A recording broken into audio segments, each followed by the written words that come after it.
Welcome to the channel. Should you invest in a hybrid or an electric car? Now, I've driven, I believe, 609,000. We got 481,000 plus 128,000. So it's around 600,000 miles I've driven over all of my hybrids. So let's go into some information on whether it's valuable to invest into a full electric car or should you invest into a hybrid car. Now, I've decided to invest into a hybrid car because I don't think I'm ready for an EV yet, but that could change. When I look at EVs, I look at them more as luxury cars, especially with my lifestyle now. I drive a lot, so I'm always going to charge. Now, again, if I was more local, if I'm going to be local, electric car would make more sense. But if I'm going to be driving around, not like to earn money, especially to earn money, that would be I would have to upgrade. I would have to make the investment up front. All right. But I don't, if you see my previous video, I don't use my RAV to earn money anymore. I'm sitting on my asset, my nest egg, and I'm talking to you guys. So in this car, in the RAV4, I have 128,000 miles on the Corolla, which my brother now is in possession of, has roughly 482. So I gave it to him at 481,000.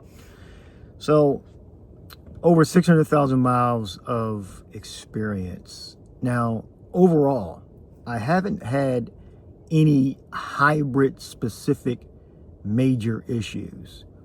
All right. So if you're concerned about the battery, which sits in the rear, let me get up and show you that. It sits in the behind the seat. Bring you guys with me. I'm trying not to stop the video, but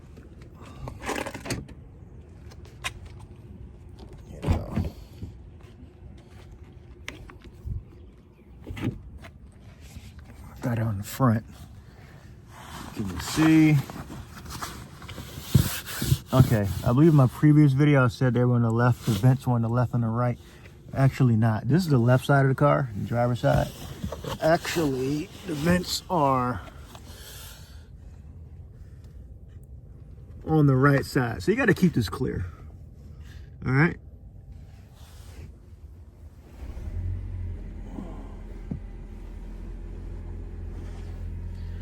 Sorry about that. You got to keep this clear. I said the vents were, just in case you didn't hear me. I said the vents were on the left and the right. They're not actually on the left and the right. They're actually just on the right. So you got to keep this clear and clean, and the filter's behind there. All right. So I have seat covers right here. All right. So in the Corolla, I got a battery, some type of temperature code for the battery, for the hybrid battery. That's because I had these. I had these seat covers covering it up. All right, and I had these seat covers on the Corolla, and when I got the RAV4, I just transferred them over. All right, so there you go. It's on the right side of the car. I keep that clear. So if you keep that free and clear, you shouldn't have any issues with the battery. Let's actually look at the engine. Let's look at the engine. Let me put you guys up for a second. I'm trying not to stop the video. I'm gonna do a no edit.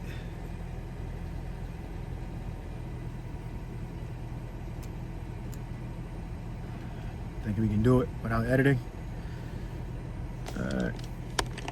Now, I can't change the direction of the camera if I'm not going to edit.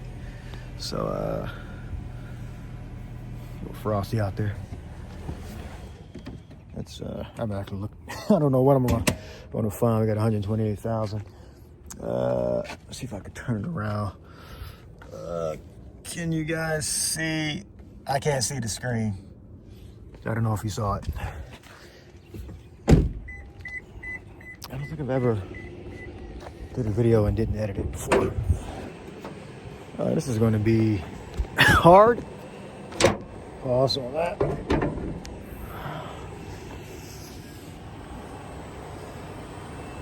Alright, I think it's going to work. Let me not drop this in there. That's 128,000 miles. Hope you're getting it. 'Cause I cannot see it. It's a high voltage cable inverter. You guys are seeing that. Alright, 128,000 miles. The electric fan right there. Engine is off. Engine is off. What the hell is this?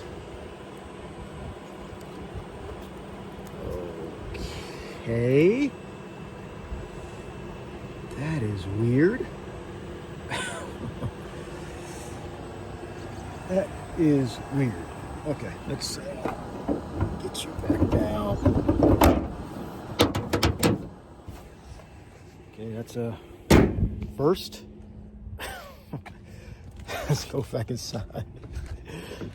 Okay, let's go back. And we got 128,671. All right, 128,671. And in my previous video, I spoke about the clearing of the tank average. That's the only issue I've ever had with this car, was the clearing of the tank average. Yeah, I haven't had any problem with this car. Regular maintenance was what, tires? So I had a tires placed on this once. I have I think 80,000 miles on these tires. I'll just get a tire rotation and let them just wear down. In the summertime, I'll probably get a new set of tires. But don't remember exactly when I changed the tires. I think it was around 80,000 miles. Not sure. But the infotainment. Sometimes the screen doesn't come on, but it's on in the background. I don't know what the hell is with that. So got to figure that out, whatever that is. Well, I guess I don't have to figure it out because it's a minor annoyance. Like once a month, I'll start the car up and the infotainment screen will come on, but then it'll go black, but I can touch it and I know it's on, and I just turn the car off, turn it back on, and I think out of 10 times, 9 times the screen would come back on. What else we got? The power seats, locks, no overheating, no leaks, no burning oil, gas mileage. It says 36 mpg right now. That's another annoying thing. I guess this is an issue with all cars, you know, the fluctuating of the fuel mileage. Fluctuating fuel mileage. So it's depending on load, temperature, weather, you're going to get different readings. So right now I have 36. And the lowest I think I've gotten, was 32 or 30, 29 maybe. You know, when I say lowest, I mean like consistently for a long time. I'm like, what the hell? And then sometimes I would turn the car off, turn it back on. I mentioned this in my previous video. Then the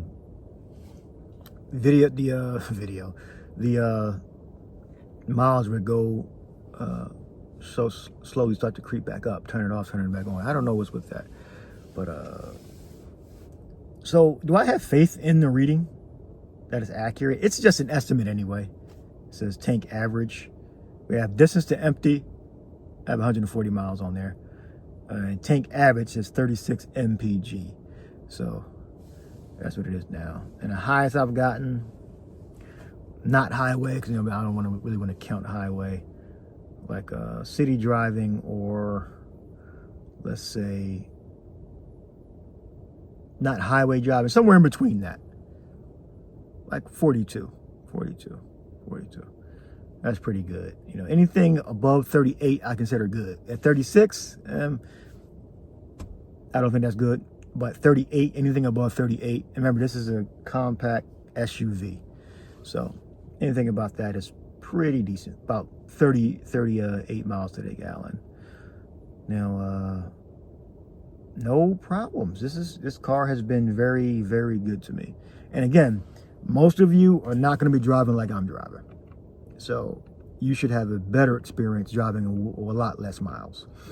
All right, even though I'm not doing Uber and Lyft anymore. Well, yeah, I already put the miles on the car anyway, so I can't rewind the clock. So I would do maybe 90 to 160 miles a day doing Uber and Lyft. And when I was doing the medical couriering, I would do about 350 miles. And that's the Justin, Pennsylvania circuit, going on from like Philadelphia area or Delaware area west into Pennsylvania toward the Susquehanna River. So basically from Delaware River to Susquehanna River, around like a circuit like that. If you're familiar with Pennsylvania geography. And when I was doing a really long distance, I was going from basically Philly to New York to Jersey to Virginia. If you're familiar with the area, you know the circuit I'm going, 95 north, coming back, coming down into Jersey, making a stop, pick up some, turn you off. That's the dash cam. Pick up at a transfer laboratory where they process some of them, samples I was getting, to take to a laboratory, and some of them they sent off to Virginia. Now I'll drive down to Virginia. So over 600,000 miles of experience with hybrids. They're not that different from gasoline cars. They're not that different. So, meaning that what's important? If something's going to break or not. That's probably what you guys are concerned about. If something electric is going to break. And I haven't had anything electric break or malfunction until 481,000 miles. That's when the water pump just failed on me. Now, most of you guys won't ever get your car up to 481,000 miles before you sell it. So this is a testament to quality. So if you guys are thinking about pulling the trigger on a hybrid, get the hybrid over the gasoline car. I drove 600,000 miles on both of my vehicles combined, and no electric part failed on me. All right. Well, the headlight, but that was comprehensive. A tree branch hit it during a rainstorm, a torrent, and it knocked the headlight out. But it just, I guess, shocked it. The headlight went through a little trauma and blew a fuse. So something happened there, maybe with some water and the trauma of the impact of the tree branch falling on the hood, blew the fuse. Replace the fuse, there's nothing else. Or it could be a short somewhere, but fuse was replaced and the headlight is working. So no electrical problems on the Toyota hybrids. I haven't experienced it. 481,000 miles. You guys are not going to get your car to 481,000 miles. Okay? And the RAV4 appears to be doing okay. All right? So any questions, comments, write them in the description box. I'll see you in the next one.